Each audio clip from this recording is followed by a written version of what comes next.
On Christmas Day, December 25, 2007, as families across Phoenix gathered for dinner and children tore open presents beneath glowing trees, a man was burning alive outside a Subway restaurant near Paradise Valley Mall.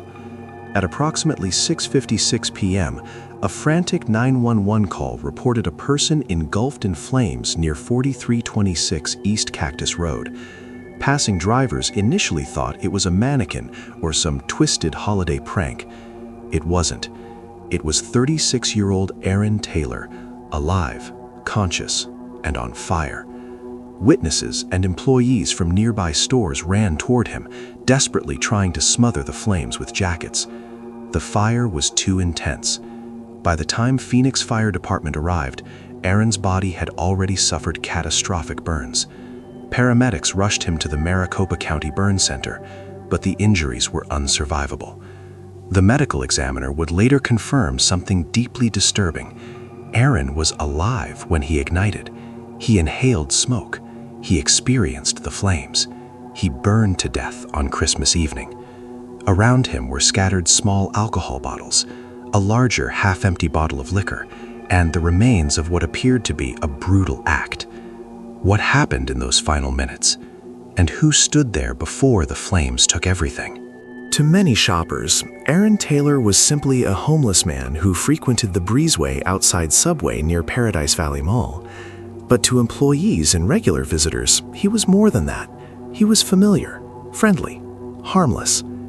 Workers described him as a good listener who often sat quietly in a blue sweatshirt and baseball cap, talking with bored employees during slow shifts. When customers left trash behind, Aaron would clean it up. When he had spare change, he sometimes bought candy bars at Circle K and gave them to workers. He spoke openly about his struggles with addiction and his past mistakes, including time spent in prison for burglary. Despite his transient lifestyle, many said he never bothered anyone. He slept on a concrete bench near the courtyard and kept mostly to himself. But in the months leading up to Christmas 2007, something changed. According to witnesses, a group of young men who lived in a nearby apartment complex began targeting him. What started as harassment escalated into humiliation. Employees reported seeing Aaron duct-taped to benches. Others claimed he had been bound and thrown into a fountain. These weren't isolated pranks. They were repeated acts of cruelty, and no one could have imagined how far that cruelty would go.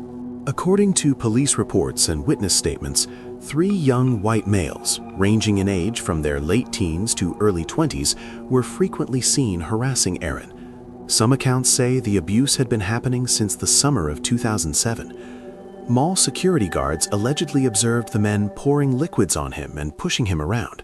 At least one guard reported seeing Aaron taped to a bench on multiple occasions. The men were described as local troublemakers who trespassed into businesses and loitered in the area. Witnesses claimed they would get Aaron intoxicated, mock him, and treat him like entertainment. For them, it seemed like a game. For Aaron, it may have been terror. Despite the repeated incidents, no arrests were made before Christmas Day. Whether due to lack of formal complaints, limited evidence, or underestimation of the threat, the harassment continued unchecked. And then came December 25th. Witnesses later told police they saw the same group with Aaron earlier that afternoon. Some said the young men were offering him alcohol. Others claimed they saw them flicking matches towards his beard. Minutes later, he was engulfed in flames. Phoenix police labeled the case a suspicious death, but investigators quickly focused on the 3 young men witnesses had described. Detectives tracked them down, reportedly 2 brothers and a friend living in a nearby apartment complex. According to investigators, the men's parents immediately hired attorneys and instructed their sons not to cooperate. Interviews yielded vague, non-committal statements. No direct confession, no clear admission. Forensically, the case was weak.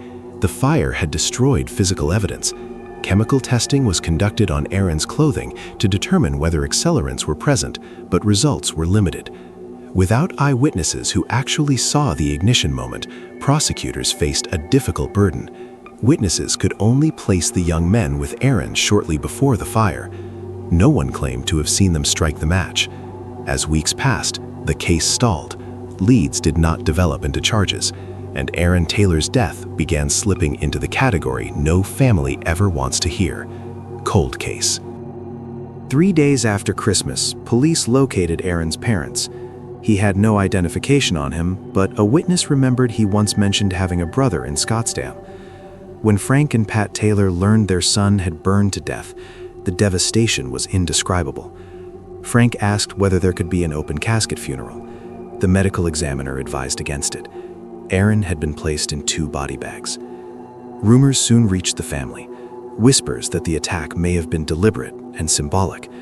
Some alleged the young men had mockingly referred to Aaron as Jesus because of his long hair and beard. Christmas Day, fire. Whether true or not, the idea deepened the horror. To his parents, Aaron was not just a homeless man. He was their son, once mechanically gifted, once hopeful, once loved. His struggles with addiction and the law did not define him. His death, however, would define their lives forever.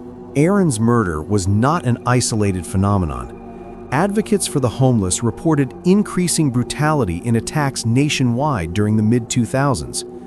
Data showed dozens of assaults and multiple murders of homeless individuals each year, often perpetrated by young offenders seeking thrill or notoriety.